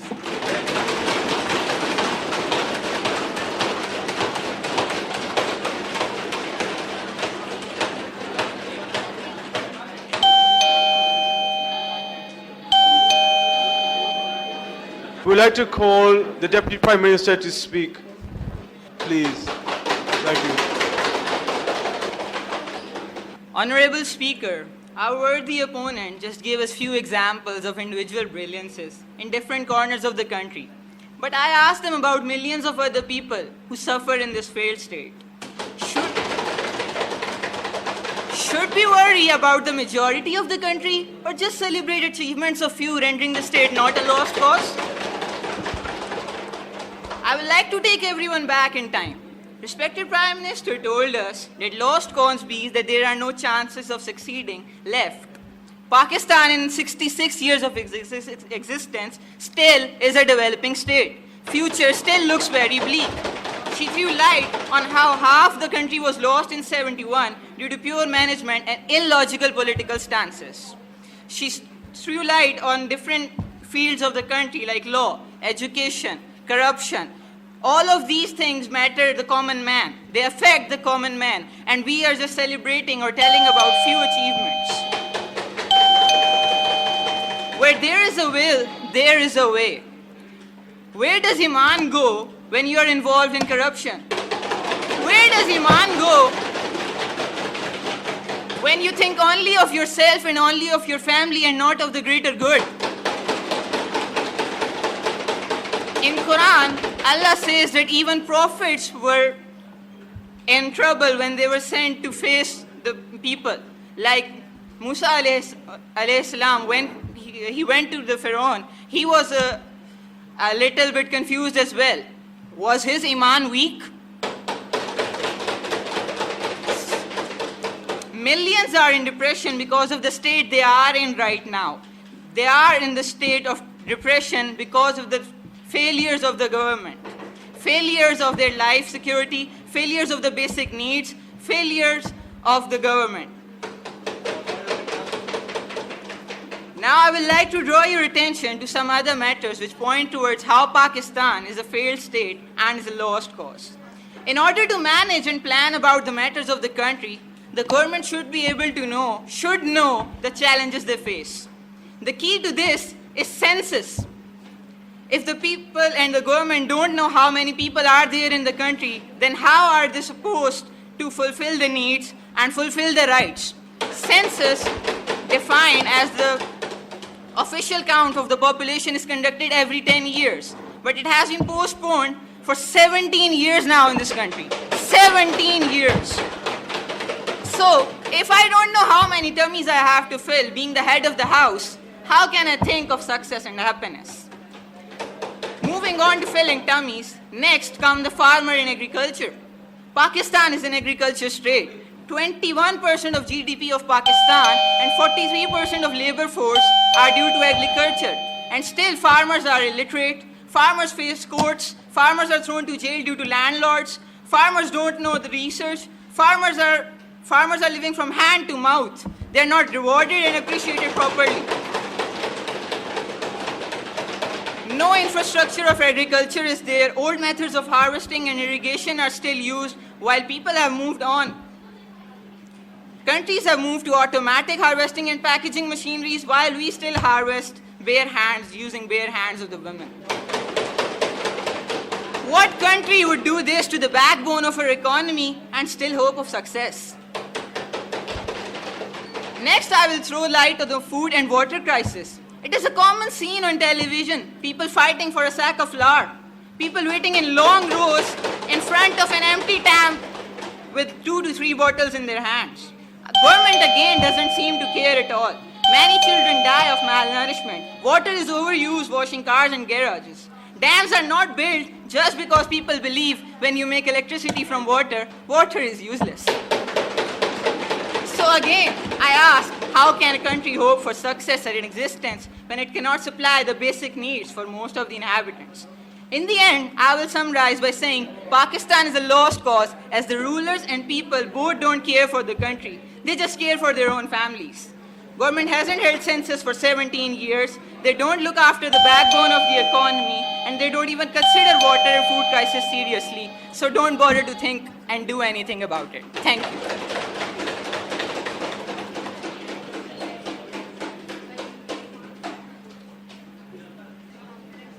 The House would like to call the Deputy Leader of the Opposition, please, to speak.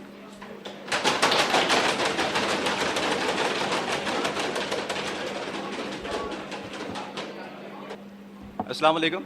I felt like that as my worthy opponent was, like crying over spilt milk, rather focusing on the main theme here. He debated for like 4 minutes without presenting the main case, what he is actually trying to say. Well, a few of the things which I was able to understand that actually he was saying something, and that was hardly one or two maybe, but still I have to comment. My worthy opponent talked about minorities. Minorities, like the minority, I studied in a school which belonged to some of the missionary school, and it is one of the most, like one of the good school systems currently available in the country, known as cathedral school systems. Talk about quota. They give quota in government jobs. They have quota in medical colleges. They have quota in education institutes. They have quota everywhere. They have quota in judgment system. So how can you say that minorities are not being treated well in this country? Come on now. The question was raised about farmers. I guess my worthy opponents are slightly outdated in their knowledge, because they must not be aware that government is now providing free tubewell system. Free tubewell system will, well, you know the rest, what they're going to do, like free tubewell system. Free seeds, that seeds, like will improve the yield of their of their crops. How can you say that farmers are not treated well in this country? They are given free tractors. You know that what tractors are used for? Like they are used to, like for hull purposes, so tractors improve the yield of their fields. So again, how can you say that they are not treated well? No, Pakistan is not a lost cause. It is struggling towards something good, something better, something productive. Question was say, I'd like to provide my case. Pakistan has recovered well from energy crisis. You all know, you all are witness that there was an era in Pakistan we were suffering from 16 to 20 hours of load shedding. But not anymore now. And by the end of 2018, this small span of load shedding would be finished, because Pakistan, has constructing, you can say, large number of energy programs like Neelam Jalam, Tharkol project, Balpur Qaitazam solar power project, and EDC and all. Yes. I will ask you, respected speaker, from him that if energy crisis has been accomplished, has been taken over, why people are suffering from gas and petroleum shortage still? Why people are not having electricity to run their shops? Why are people not having electricity in their own area? As I said earlier, you are again just a little bit out of knowledge, because industrial growth, like how? Pakistan has recently set up agreement with Qatar for the LNG supply. Now, after 8 years, 24/7 supply of gas has been provided to industry. From now, Pakistan would not suffer from gas supply, because we are having LNG cheaper than our local CNG. So come on now, Pakistan has, will not suffer from this. Pakistan is not a dead cause. It is struggling towards something good, something better. We need to update our own knowledge. Now come to the Gwadar port. Pakistan has set up this Gwadar port, and it will increase the import and export, and it will greatly improve Pakistan's economy. So Pakistan is not a dead cause. It has worked great in energy crisis. It is going well in industrial growth, and it will improve its imports and exports, and Pakistan will, inshallah, become a world power again one day. Thank you.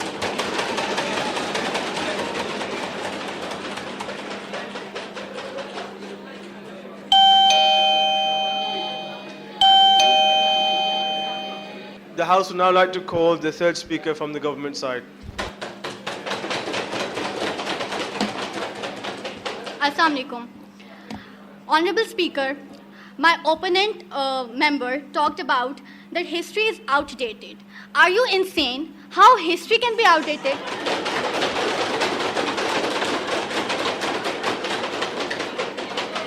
He's simply wasted in relating nonsense things. He's talked about minorities, that they are given their rights. How? Recently in Lahore, in Iqbal town, in Gulshan-e-Iqbal, Christians were brutally, they were murdered, they were killed. he's talked about the sui gas, he's talked about the electricity supply and all that. I would like to ask him, tell me about your home. How many times in your home you experienced this shortage of electricity? And he talked about that all of the provinces are given, they are provided with facilities. I asked him, in Balochistan, still people don't have gas, still they don't have pure water to drink. Now, moving forward, as my fellow speaker described, that somebody calls something a lost cause only when there are no chances of its returning back. I would like to mention a new factor that makes me say that Pakistan is a lost cause, and it is corruption. Yes, corruption. Corruption is dishonest and fraudulent conduct by those who are in power, mainly involving bribery. Corruption in Pakistan is widespread, particularly in government and lower levels of police forces. Pakistan scored 126 out of 174 on the Corruption Perceptions Index by Transparency Index. Corruption has plagued Pakistan from the very moment it came into being. In 2011 survey, TI Pakistan identified judiciary as the most corrupt institution in Pakistan alongside police. In 2010, TI Pakistan reported that about 23.7% of those surveyed received admissions in educational institutions through non-normal and alternate procedures. One of the biggest problems in the country is the presence of non-educational system. Some of the private sectors actively encourage Western educational models such as general certificate secondary education, using this to justify unaffordable fee to the ordinary citizen. Finding gain in enterprises, our elite class, like politicians, bureaucrats, technocrats, businessmen, they venture in this thing. And these attitudes are also explain the condition that the deteriorating standards in public sectors are because of this thing.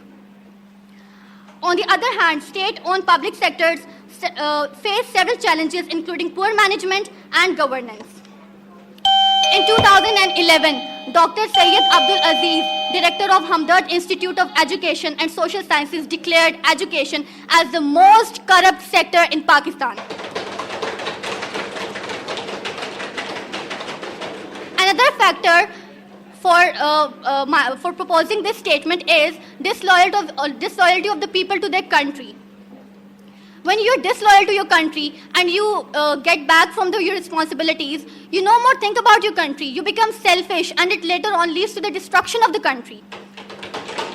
Now, in the end, I would like to summarize my points. As I have mentioned, corruption is found in almost every sector of Pakistan, including government and lower levels of police force, judicial system along with police, education, sports, law enforcement, public utilities, and many others. And lastly, disloyalty of the people to their country. Putting all of these points in front, it's very unfortunate but very true that Pakistan is a lost cause. Thank you. We would now like to call the third speaker from the opposition. Mr. Speaker, first of all, I don't understand why the proposition so strongly believes that Pakistan is a lost cause. But when in fact we are passing through turbulent times in our history, every country has faced them and every country will continue to face them.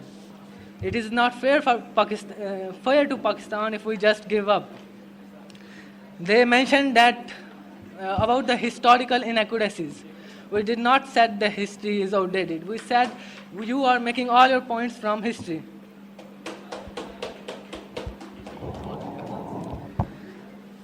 My dear respectable members of opposition stated that state is doing nothing to protect the minorities. In fact, it is doing everything in its power to protect its minorities.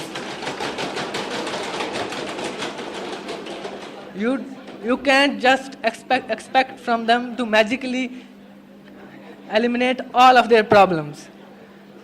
Load shedding has actually decreased in Pakistan, where it was up to 16 to 20 hours in 2008 to 2010. Now it is between 10 to 16 hours. Gas supply, they mentioned that Pakistan does not have enough gas. It is true, we don't have enough gas reserves, but we are dealing with it. LNG deal with Qatar and finalizing the Iran-Pakistan gas pipeline is a testament to that. They mentioned that corruption is widespread in Pakistan. If they look at the corruption index in the previous years, they will find that Pakistan's actual ranking has decreased in the international corruption index.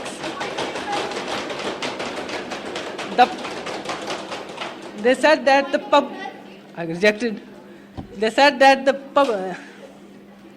public servants are not chosen on the basis of merit. In Pakistan, we choose public servants through CSS.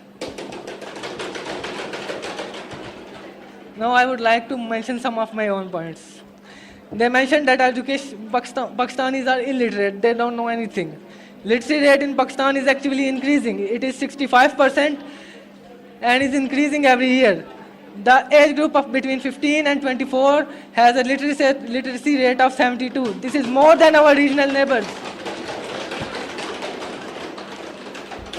Science and technology. Pakistan's actual scientific output is increasing. Pakistan is expected to publish more than 29,000 scientific research papers in 2018. Rejected. Pakistan is producing nearly 450,000 university graduates every year. Out of these, 10,000 belong to computer sciences and IT divisions, who are contributing actively to the IT sector of the country. Pakistan is one of the few non-European members of CERN, that is the European Organization of Nuclear Research. We have seen many scientific geniuses in Pakistan like Dr. Ataur Rahman, Riazuddin, Mujahid Ahmed and Munir Ahmed Khan. Maintain the decorum, please, Khamosh. But you probably don't know about them because, like our proposition, our media tends to forget everything positive about Pakistan. Poverty in Pakistan has been reduced from nearly 50% of the population in 1998 to 22.3% of the population. Now coming to economy, our economy is actually improving. In 2010, our GDP growth rate was 1.8, now it is 4.2. The next year it is expected to reach 4.5 to 4.8% of the GDP. Investment is increasing. This year, investment is 9% of the GDP. The next year, it is expected to reach 15.4% of the GDP. If all these developments are taking place in Pakistan, how can they say Pakistan is a lost cause? International monetary institutes like Forbes, Bloomberg, and Moody's have declared that Pakistan's credit rating is positive. Pakistan is the next success story. It is the next undiscovered investment opportunity. Now coming to the political landscape, in Pakistan, the national parties are actually gaining votes. Regional parties are collapsing. The provincialism is decreasing. Military has decided to step aside and let democracy mature. And yes, the mindset has changed. People are questioning their leaders and demanding investigations into things that the politicians are trying to avoid. Terrorism has decreased. Where there were bombings every day, now there are bombings barely once or twice in 5 or 6 months. FATA has been cleared, TTP has been eradicated, Human Development Index in Pakistan has been increasing. Now, I would like to end it by saying that no country in this world has reached the level of progress they have today just in a period of 60 years. They have strived for this for hundreds of years. They have to face turbulent times and periods of history that are too dark for us to even comprehend. Our population is young. Our country is young. We have to have patience. I would like to tell the opposition, caution is one thing, cynicism is quite another. Caution will prepare us for the future, cynicism will retard and immobilize us.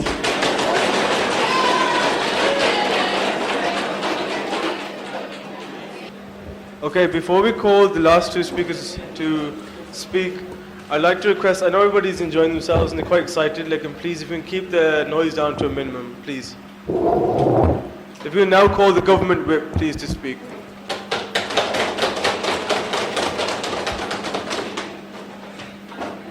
Assalamu alaikum. Respected speakers, I would like to start by criticizing the fairy tales and lies of our worthy opponents. First of all, they started with personal attacks. They started the attacks on our prime minister, then our deputy prime minister, personal attacks. They said she's considered everyone illiterate, but actually they can't justify this statement. They said she's going into the past. How can we better our future without learning from our mistakes from past? They said it is outdated knowledge. These are which quote was a 5 or 10 years old service, not years old service. They are talking about expectations, and all they just talked about is about future. Talk about the present, not future. 66 years have already passed. We can't wait more. They exemplified the CSS exams. It is not the only exam taking in Pakistan. There are a number of other exams which are papers are leaked and corruption is made. They talk about Neelam JLM project. They talk about Third Core project. Everyone knows how much corruption is made in these projects. They said energy demands are being fulfilled, and they can't just answer that question. They can't answer that question. Number of a large place is not being given electricity till now. Yes, please. That my partner said that about CSS. Can you please elaborate? Who said about CSS that you are saying that my partner said that CSS exam is corrupting? Your third member just said about exemplified about CSX exam.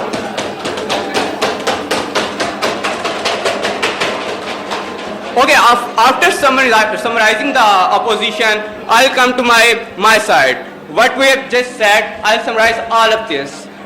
We started with respected speaker. We started with a thing that our Pakistan is going to be a theocracy. Pakistan has lost its eastern wing in the form of Bangladesh, the rift of civil war, the surrender of our troops. There are many other examples given by our worthy prime minister. The menace of Taliban, energy crisis, involvement of foreign agencies in Pakistan is another unsolved issue. Pakistan is at the verge of losing its boundaries to its neighbors.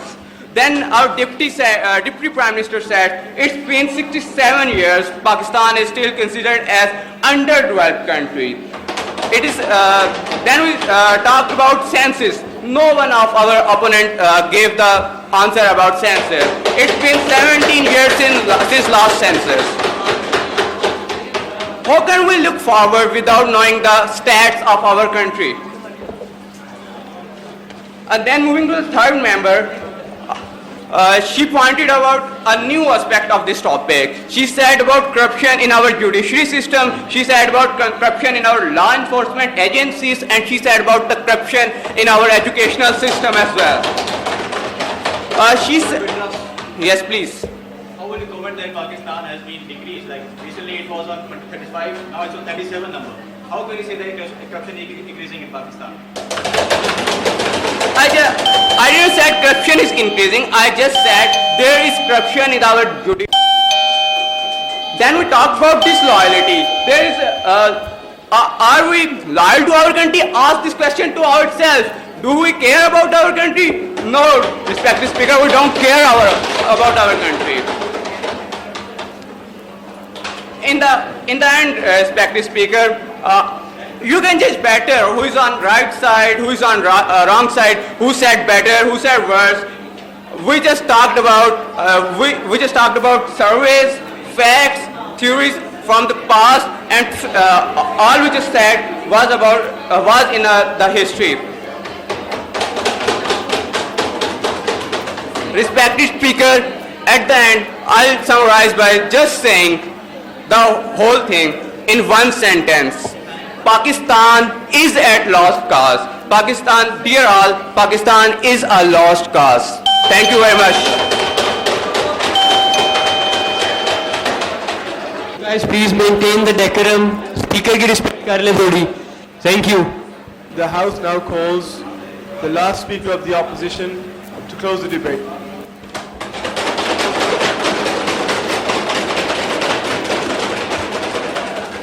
Assalamu alaikum. Honorable Speaker, I would like to begin by summarizing the main points that we found in their argument. Initially, the opposition led by using outdated information to explain the past of Pakistan.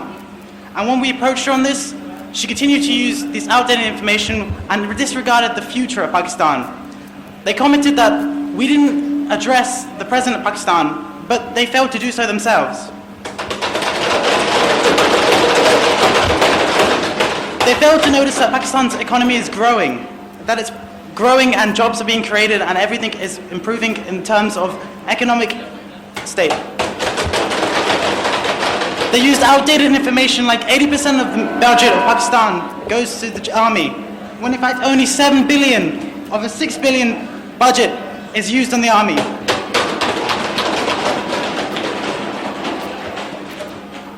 In the second point, in our second major point that we found, is that they failed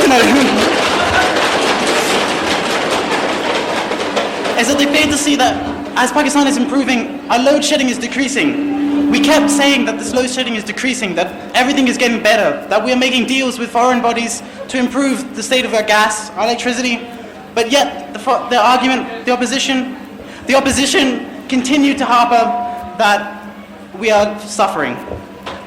We are striving to get better. In the third point, dealing with corruption, is that corruption is present in Pakistan. That is true, but corruption is decreasing in Pakistan. We're continuing to see better and better times. I'd like to summarize that our argument is that we should not dwindle, we should not remain in the past and look at the past things of Pakistan, that we should use this information and improve ourselves. Something that our opposition failed to notice is that Pakistan is definitely improving. Our load shedding is decreasing, our literacy rate is improving, education is improving. We're producing more and more graduate students, we're producing more and more graduate papers. Respected Speaker, I'd like to summarize that the way that our opposition is describing Pakistan, it's almost as if they want to flee. They're refusing to see that Pakistan has a bright future, and so much is being used to achieve this.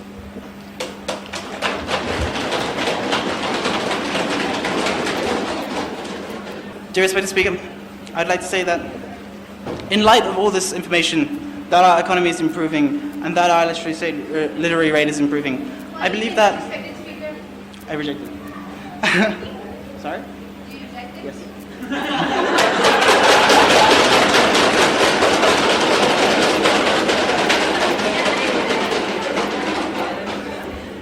Dear respected Speaker, I would like to conclude in saying that the beauty of Pakistan comes from the mindset of its people, and that everyone is doing their best every day to improve it. It may not seem that way, but it's true.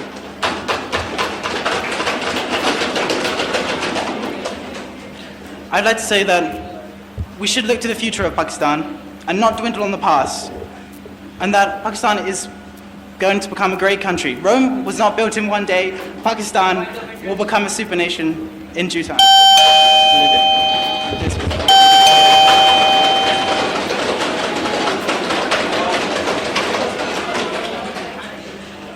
I'd like to thank all the speakers for their participation, and well done. It was a brilliant debate.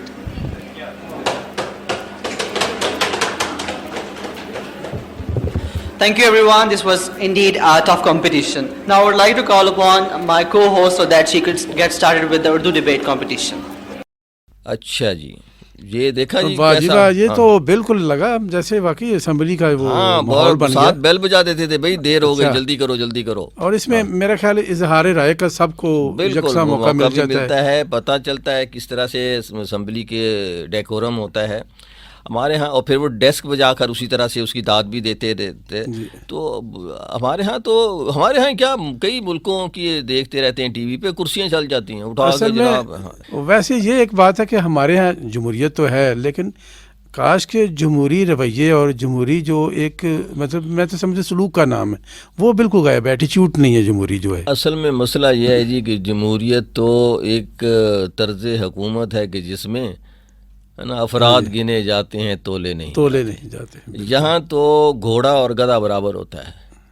گدھے کا بھی ایک vote ہے، گھوڑے کا بھی ایک vote ہے. ٹھیک ہے نا. یہ اب یہ جمہوریت کسی ملک کے لیے کتنی اچھی ہے کتنی، ہم جمہوریت کو بچاتے رہتے ہیں اور اپنے ملک کا بیڑا بعض کا خراب کر لیتے ہیں. لیکن دیکھیں طرز حکومت کوئی بھی ہو ہے نا، جمہوریت ہو کوئی اور ہو، پارلیمنی ہو، صدارتی نظام ہو، اگر پلیٹ گندی ہے نا اس میں جو بھی کھانا ڈال دو گے وہ گندا ہو جائے. ہاں بالکل صحیح بات. تو اس لیے جو ہے اب مثال کے طور پر کوئی کہتے اسلامی نظام آنا چاہیے.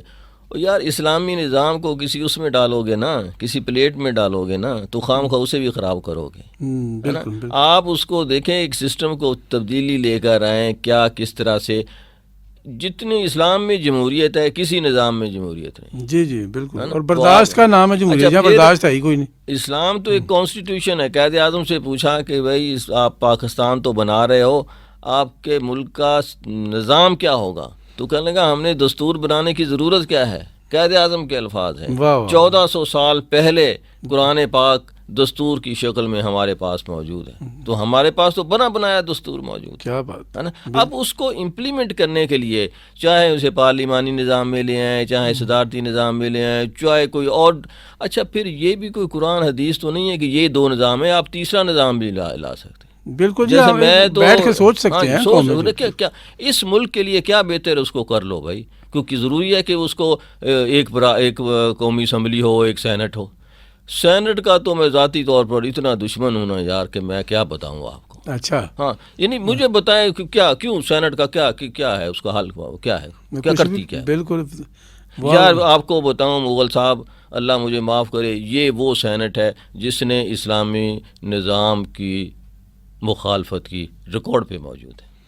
جی بالکل. ایک قومی اسمبلی نے بل پاس کیا جو کہ عین اسلامی تھا، اس کو بھیجا سینٹ میں، سینٹ نے اس کی مخالفت کر. اب وہ مخالفت کر دے تو پھر وہ نافذ بھی نہیں ہو سکتا. نہیں ہو یا نہ ہو، دیکھنا یہ ہے کہ یار تم یزید کے ساتھ ہو کہ حسین کے ساتھ ہو. آپ کے پاس دو آپشن ہیں، یس اور نو. آپ نے یہ بتانا ہے کہ میں حسین کے ساتھ ہوں یا یزید کے ساتھ ہوں. صحیح ہے نا. آپ اس سے نہیں فرق پڑتا کیا وہ نافذ ہوگا یا نہیں ہوگا یا کیا ہوگا، لیکن اس بات سے فرق پڑتا ہے کہ آپ کس کے ساتھ ہیں. بات کچھ اور طرف نکل گئی، واپس آتے ہیں ہم اپنے لگڑ بگڑوں کی طرف. کیا ہے لگڑ بگڑ جو آپ دیکھیں ان کی شکر ابھی آیا نہیں، وہ تو مائنڈ کر جاتے ہیں. یہ پچھلے دنوں ایک خبر آئی ہوئی تھی اخبار میں کہ یہاں کا جو چڑیا گھر ہے اس میں شیر جو ہے وہ پتہ نہیں کہاں چلا گیا ہے. اچھا اب وہ پنجرہ خالی ہے. اچھا کرائے پہ دے گیا ہوگا، اب پتہ نہیں کیا ہے. وہ کہہ رہے ہیں کہ جناب وہ پنجرہ خالی ہے، اور ایک بچے کا انٹرویو بھی شامل تھا اس میں کہ جی ہم اس کو دیکھ کر بڑا افسوس ہوتا ہے. اور جب انتظامیہ سے پوچھا کہ بھئی یہاں شیر لے کر آؤ تو انہوں نے کہا جی کہ شیر بہت مہنگا ہے اور اس کا خرچہ ورچہ بھی ہم برداشت نہیں کر سکتے، تو ہم اس لیے اور شیر نہیں لا رہے. اور بچے بڑے مس کرتے ہیں شیر کو کہ جی زو میں شیر نہیں ہے. تو ہم درخواست کریں گے کہ بھئی خرید لیں شیر، کوئی بات نہیں. ہاں جی وہ بات کہیں اور دوسری طرف نکل گئی. وہ آپ کے کدھر ہیں وہ لگڑ بگڑ جو ہیں؟ ہاں جی وہ تو بالکل چلے گئے تھے کہیں پہ، وہ چھٹی پہ چلے گئے تھے. وہ میرا خیال میں شارٹ لیو لے کے نا تو لانگ روٹ پہ چلے گئے تھے. اچھا جی. تو خیر وہ آ گئے ہیں، مطلب آئے ہوئے آج. اچھا جی بلائیں نا جی. بالکل. آئے ارے بھائی یہ لومڑ آج نظر نہیں آ رہا، پتہ نہیں کہاں چلا گیا ہے. او بھائی کہاں ہو لومڑ؟ اور لومڑ میاں کہاں ہے؟ پتہ نہیں کہاں چلا گیا ہے. او ہائے ہائے یہ کیا بھائی، اوپر سے صرف پجامہ گر گیا ہے. آئے یہ پجامہ تو لومڑ کا لگتا ہے، مگر اس میں سے لومڑ کس نے نکالا ہے؟ ओ मर गया, ओए हो, हाय हाय हाय भाई, हाय हमारी कमर, हाय रे मेरे साथ ये क्या हो गया, हाय मैं मर गया। ओहो भाई लूमड़ मियाँ, ये तुम आज आसमान की तरफ से क्यों नाजिल हुए हो? पहले तो तुम अक्सर बाई रोड आते थे। अरे भाई बस आज मैं ऊपर से आया हूँ। ओ वो तो ठीक है कि अक्सर बलाएं आसमान से ही नाजिल होती है। हाय हाय हाय, अरे हमारी कमरिया टूट गई और तुम मजाक कर रहे हो। ओहो मगर हुआ क्या है?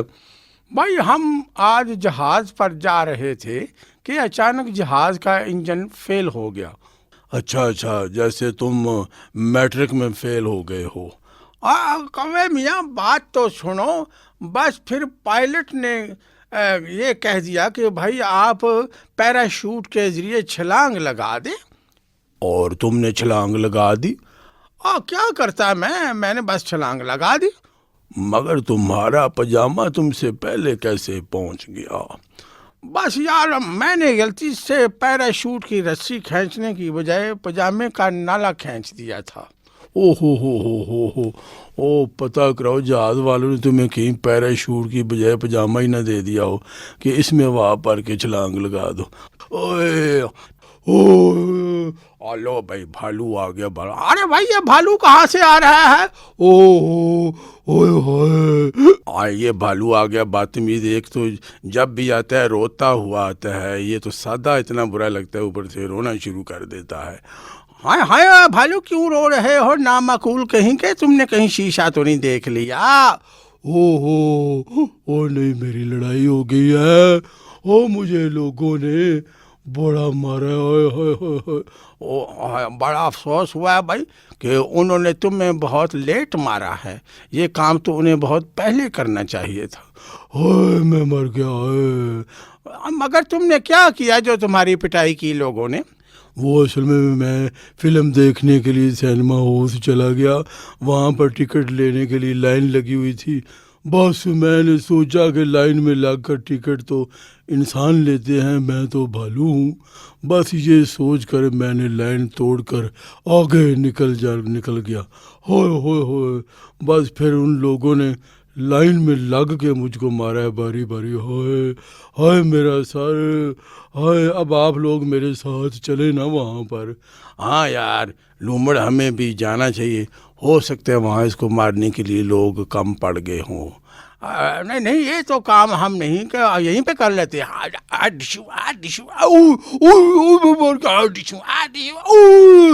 बस करो।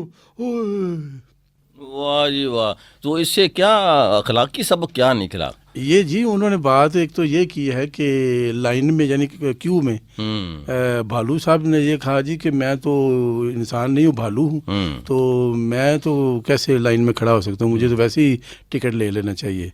तो मेरे हर एक तो ये बात है कि वाकई जो एक तो लाइन बनानी चाहिए, तो उसको मारना तो नहीं चाहिए ना, उसको प्यार से समझाना चाहिए। वो बस ये देखें वो जानवर है ना असल में, लड़के तो जानवर है ना। वो एक सर्कस वाले ने ना एक तोता पाला हुआ था। अच्छा। तो वो बाहर उसको बैठा देता और वो कहता 1 by 1 भाई तुम ये कहता रहा करो और लोगों को लाइन बनाने की तरफ तरगीब दिया करो, ताकि लोग टिकट जो लेने के लिए आए तो वो लाइन बना के आए, है ना। जी। और वो ऊपर से बैठा हुआ कहता लाइन बनाओ 1 by 1, लाइन बनाओ 1 by 1। अच्छा वो एक दिन कहीं वो तोता जो है ना वहाँ से पिंजरे से निकल गया, ये चला गया जंगल में चला गया।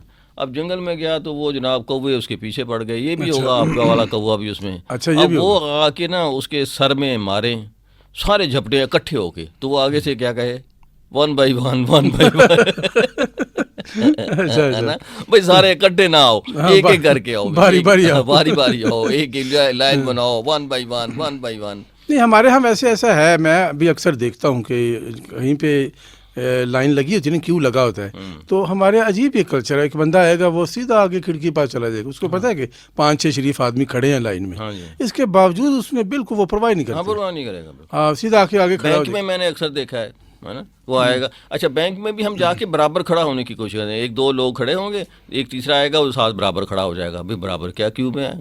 باہر کے ملکوں میں نے دیکھا ہے دو لوگ بھی کھڑے ہوں گے وہ برابر نہیں کھڑے ہوں گے, دوسرا جو آئے گا اس کے پیچھے کھڑا ہوگا. اچھا پھر ایک بات یہ بھی ہے کہ جو دکاندار ہوتا ہے یا جو آفیسر آگے بینک میں یا کسی آفس میں بیٹھا, وہ بھی آپ کو یہ کام نہیں کرنے دیتا. وہ کہتا ہے بھائی پیچھے جاؤ, لائن بناؤ, ہے نا, برابر نہ کھڑے ہو, پیچھے جاؤ. ہمارے یہاں انٹرٹین کر لیتے ہیں. بعض اوقات میں نے یہ دیکھا ہے کہ وہ اب گاڑی میں یہ پیٹرول ڈلانے جا رہے ہیں, لائن لگی ہوئی, ایک آئے گا ادھر سے کسی بھی جگہ سے آگے گاڑی کھڑی کر دے گا اور وہ پیٹرول ڈال بھی دے گا. اجازت لیں. جی بالکل جی, ہم نعرے لگاتے رہیں گے اور نعرے لگتے رہیں گے انشاءاللہ. اور پاکستان جو ہے قیامت تک اسی طرح سے شادمان خوش, جتنا بھی اس کو لوٹنے والے لوٹیں گے یہ زندہ رہے گا. پاکستان زندہ باد.